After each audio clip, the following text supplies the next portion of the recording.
As Kitchev said, I'll talk about the alluvial gold mining in Papua New Guinea.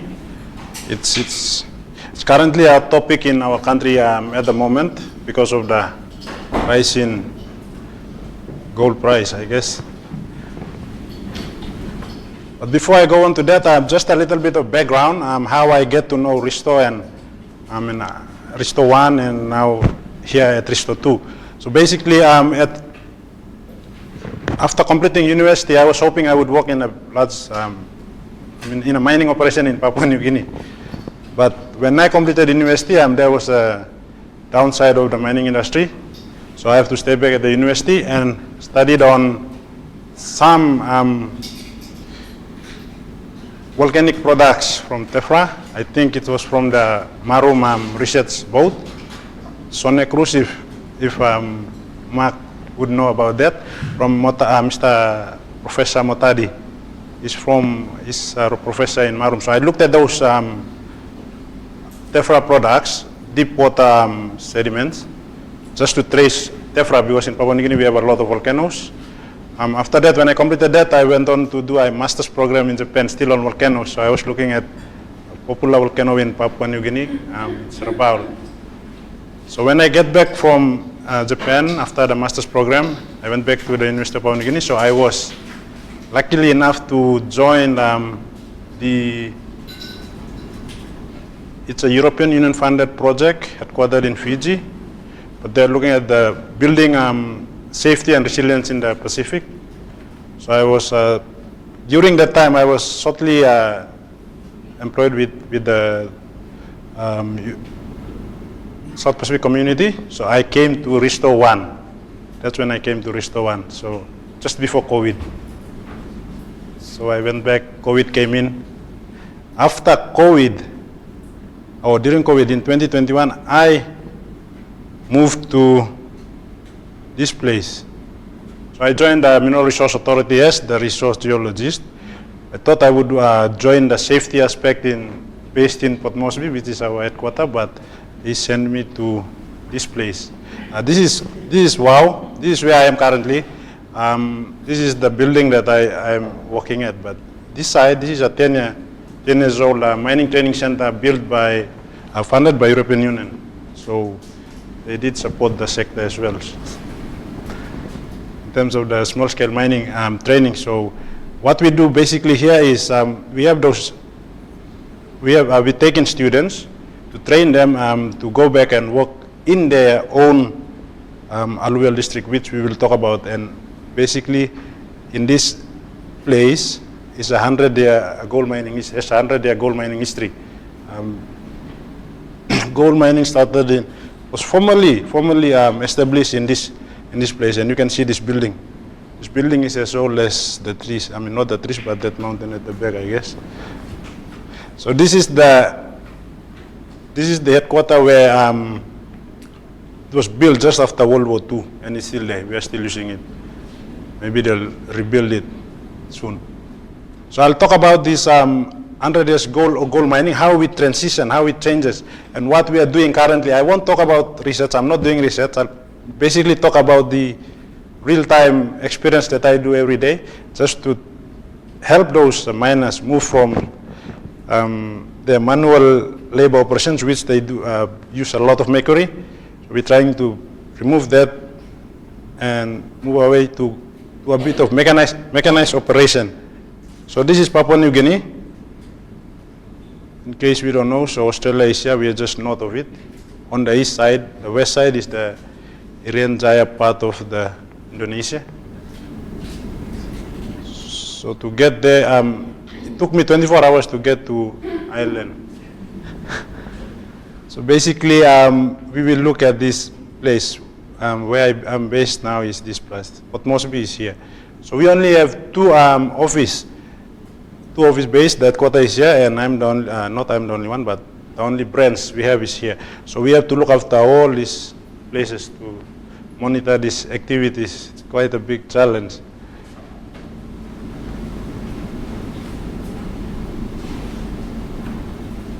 So as I was saying earlier, the history is about 100 years old, gold mining history. So after those alluvial activities, it transitioned into, they changed, not changed, but after the hard rock or primary gold ore deposits were discovered, mining shifted from this valley. If you know Placer Dome could have started here in the Bulolo valley. It was Bulolo gold dredging, and then it changed into maybe Barrick today.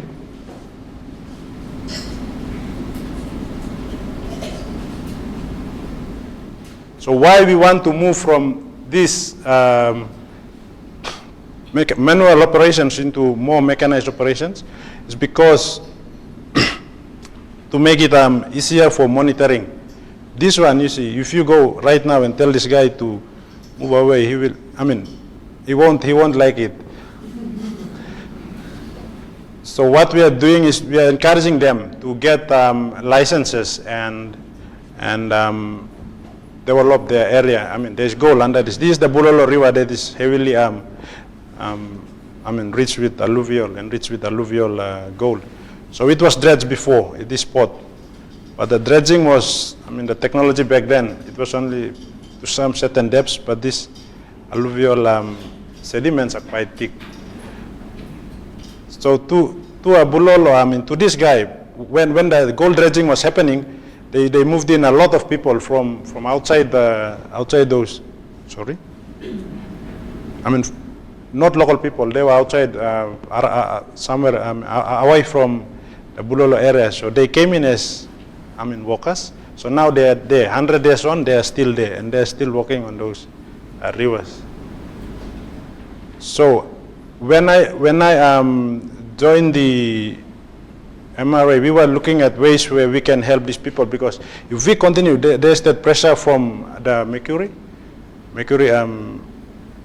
environmentalists. They're talking too much on, because there's a heavy usage of mercury from Wau to Bulolo. Like you're talking about 5,000 to 6,000 people mining the river gravels.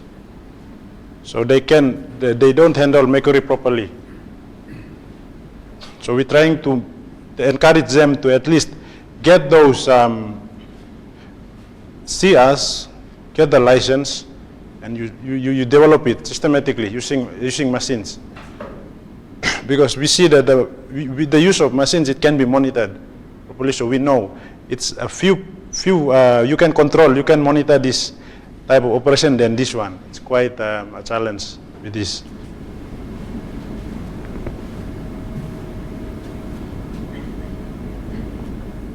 Anyways, my talk will basically cover this. It's a very short talk. Basically we'll start with the geology of that Wau-Bulolo Goldfields, the current practice, and then the concerns that are coming up when we try to enforce the law, and some of the interventions that we are doing to help those miners. So that's the geology of PNG. So we all went to the beach yesterday. Now we can understand geology. Yeah? So basically, the tectonic setting of PNG is controlled by these two massive plates. We have the Australian Craton here moving up, and then you have the Pacific plate coming west. So PNG is sandwiched right in between, and you get all those manifestations of tectonism here. So this is the most active part of mineralization in the country. So it's the Papuan, the central orogenic belt. So most of our mining, most of the mineral deposits are heavily populated here, and that's where you get the alluvial occurrence as well. So alluvial is not different from the primary deposit. It's just a byproduct of your primary ore deposit.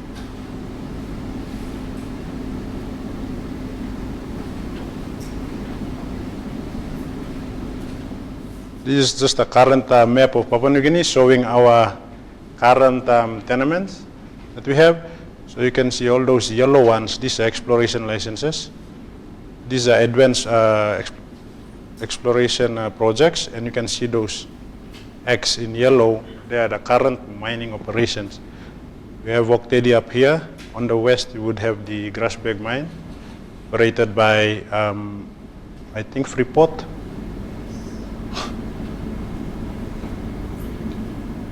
Just for interest sake, I do live here. So this is, it's an island. It's called New Island, and it's in the ocean. So the topics we're discussing today to do with water in the ocean and everything. It's interestingly here you can see there's advanced projects symbolized here. So that's where they want to do underwater mining. I don't know how they're gonna do it, but we'll see. If I come back to ReSToRE, I might tell us more about it. Anyways, we go back to Bulolo and Wau. So this is not the best picture I wanted to show, but all I wanted to present in this picture is that looking at the water, how the drainage flow direction, you can see. So this is the Bulolo drainage. It's from Wau all the way to Bulolo. Here you have a mining operation here. This is where Harmony is mining. Harmony is a South African company. So it's mining gold and silver here. So it's quite on the mountains. So there's a valley that drains out on this side.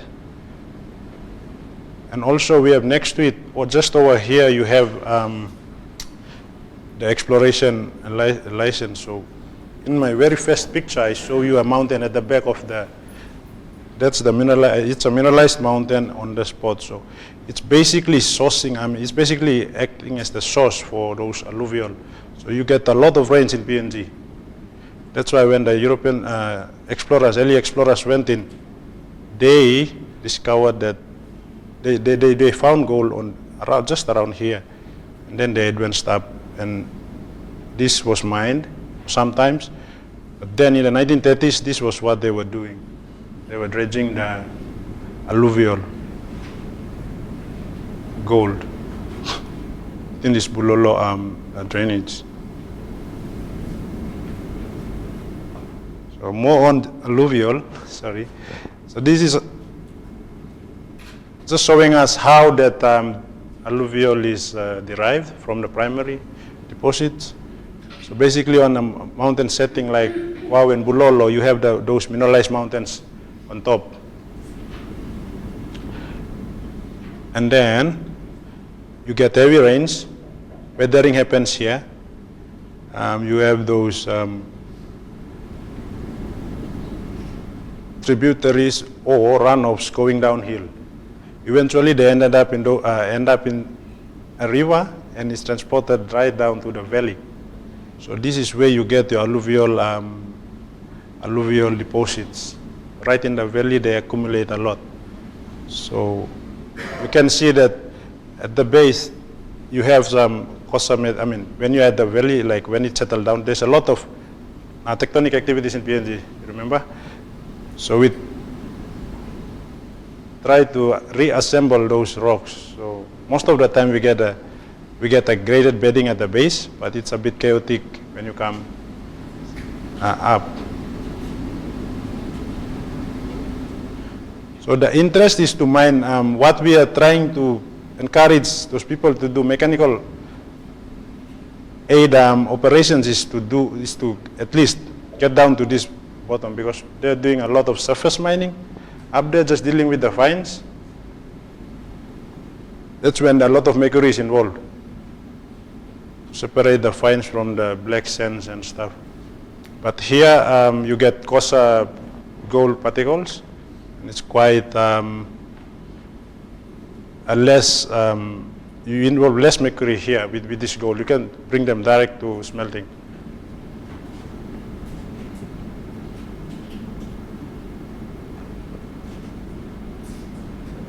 So this is just a highlight with what I was saying. So throughout time, to do with mining in PNG, so you can see the first mining gold was discovered was around this time, in the 1880s. And then that was pre-independence. So up to around this this area, like there was heavy. There was already a use of mechanized operation, the dredge. So the dredging came around all the way until around the 1970s. So there was a period of, this period from the post-independence up, the dredges were not in use. And then people went back to simple mining. So in the simple operations, that's when they are still, mercury is still in use. And then comes I think that the shift is happening after the, like more effort is being invested after, since 10 years ago when the training center was built. We are trying to at least try to get some control in place to how to deal with mercury. So this is what we believe would help in the shift from mercury to non-mercury to environment-friendly mining methods.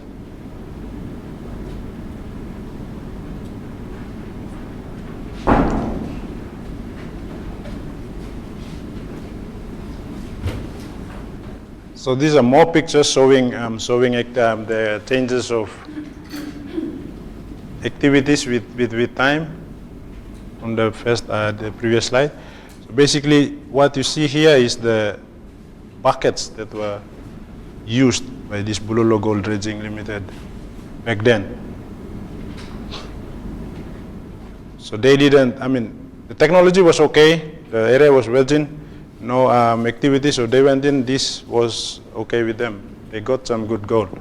But then they didn't go deeper, so we are proposing maybe if you use maybe excavators and you dewater the valley, you can at least touch the gold that have sunk to the bedrock of that water channel. So you can see currently we have different equipments being deployed. But then you can see that these pens will be still in use.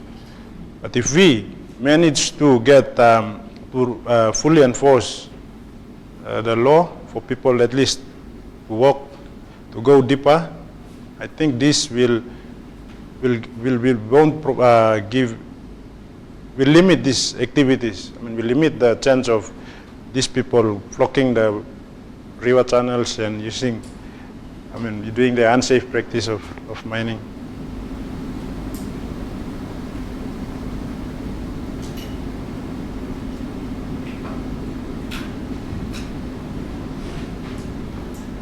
Again, this is just an illustration of an operation that we used to monitor. So this is a licensed area that is being mined. So basically previously he was a surface miner, like he just deal with the surface. And there's a lot of mercury being involved. He will tell you the story himself if you get there. And then he decided to get some assistance from the bank. They assisted him with one equipment, excavator. So he tried to go deeper, and when he did that, that's why he found out that there's more gold down here than up there. So these are some of the stories that we try to build on. We are trying to support them. Even MRA and some stakeholders are trying to encourage them to go mechanical instead of the surface unsafe practices. So you can really see that once they get to the bottom, they can actually get Kosa gold sizes, and you can actually hand pick those grains without the aid of mercury.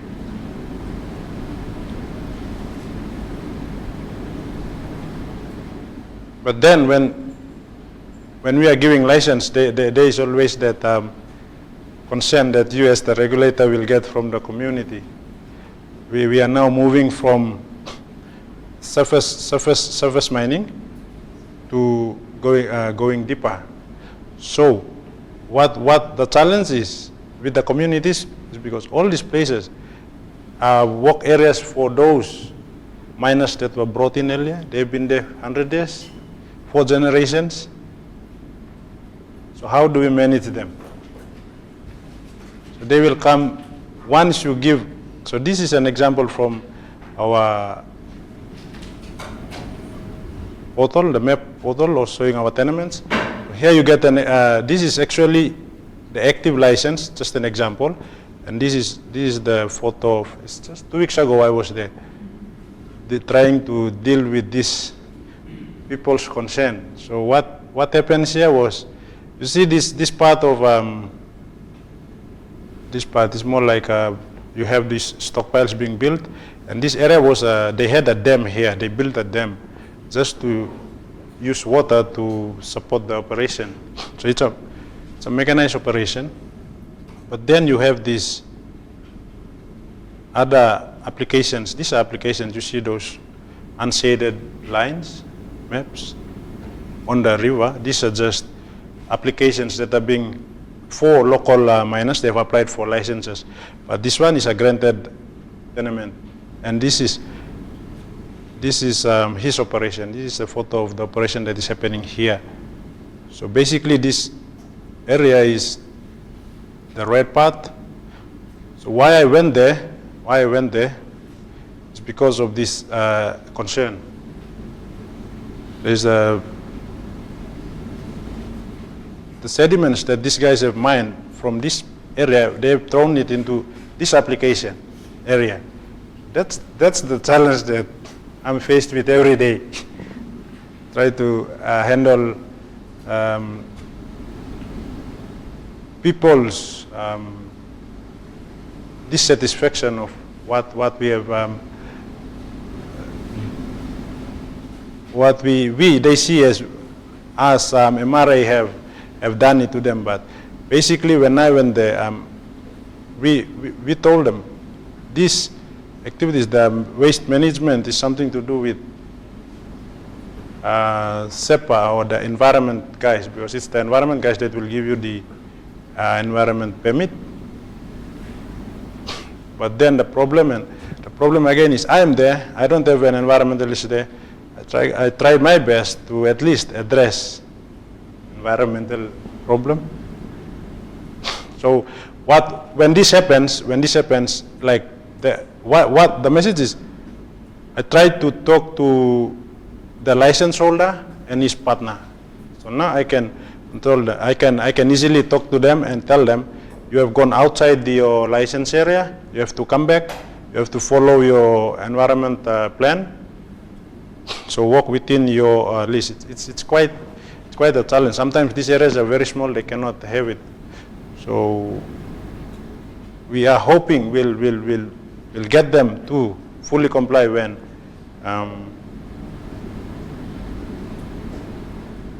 comply with their environment plans, because the permit is issued by SEPA. So we're trying to collaborate with SEPA to come in and at least visit them, because SEPA have their own regulations to deal with waste management. Again, there is always that social concern. Maybe you can correct me if I put the right things on that side. Child labor is always there when you don't have this license or systematic control in place. You will always find them working here and all these other areas. It's for me, after ReSToRE, like I learned about alluvial mining when I came to ReSToRE 1. Child labor is a concern. And when I went there first time, it was like a shock to me to see people, like children walking in those rivers. But then, I want to leave, but then because of ReSToRE, they said, ReSToRE 1 encouraged me to teach people, give them information. Maybe I can help in that aspect. Also, that employment concern will come in, because now you are giving license to people, you are restricting everybody away. You're only having the license holder, and if he has a venture with another the developer, they can work together to develop the lease. Then the community is not engaged. Here you have a lot of them maybe doing those surface mining. But here you go mechanical, you only have less employees now involved to do the mining. Also, there is always that concern on this, maybe not really along the river, but sometimes when you see, sometimes you have like graveyards close to the channel. So gold also can come in underneath that graveyard in terms of alluvial deposition.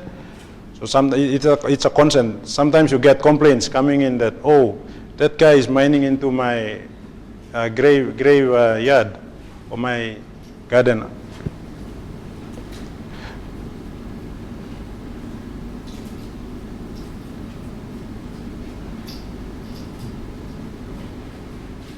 But then, when these issues come up, we try as much as possible to quickly respond by consulting those license holders and the developer.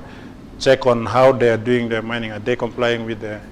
Because when giving the license, they come up with very nice proposals for how they're going to develop that area, convincing ones. So you give them the license, but then they do the opposite thing. That's also another challenge that we have to try to handle. Anyways, this is just a 6 months period of concerns. I started in January. I was trying to get all the consultation days. I was trying to see which issues are they bringing to me from January to June before I come. So basically, you can see there's a lot of concerns that are always brought to you as the regulator. And the good part, the best part of it is, in that 6 months, I see that a lot of people came for advice. So it gives me that opportunity to give the best information on how I can best help them in the 6 months. I hope I'll continue in the next 6 months when I go back. So these are the plans that we have been thinking about at the background. So it's currently being discussed at the PNG, this conference. This is a conference in PNG. This guy is talking at, it's called the PNG Chamber of Resource and Energy. This used to be the PNG Chamber of Mines and Petroleum. So, our alluvial activities have gotten attentions from stakeholders. So now they are discussing it. The awareness is getting bigger. We have the Bank of PNG coming in. We're trying to monitor those exports because there's always that concern of how gold is being traded. Is it following our established systems, or is there gold smuggling? All these things comes in. This is just highlights of what's happening currently. So really at the background, what we are doing is we are looking at more stakeholder engagement, because when we give license to people, they will need support, maybe from the bank, or maybe somebody who has money can fund them, because VMRA will have limited funds to support them. We don't have all the money. And then looking at reforming the laws, because currently our law is one law, doesn't separate small scale or large scale operations. That law covers both. So we try to force that law into our small scale operations. So it's a bit of a challenge again at that part. So we have some policies in place, alluvial mining policy, try to make it work for our miners. Also, we try to encourage more training, because utilize our training center. Support incentives from MRA, yes, we have in place. We are trying to support those applications or license holders who we see that they needed help. So basically, MRA put in some money into some of the lending institution to support this. I don't know when it will be rolled out, but I heard it will be soon. So we're also trying to do alluvial resource code development, especially on our basins, enriched, highly mineralized basins. We try to at least come up with a systematic way where we can help those applications to at least get some confidence about how much gold they have. And also there is that collaboration with the Artisanal Gold Council. I think they're based in Canada, I'm not sure. So they are working at the mercury eradication in the valley. So they have come up, I think in last month, they went there with an alternative equipment that can, that will be encouraged to be used in the valley and without mercury. It's a mercury-free equipment they're trying to introduce.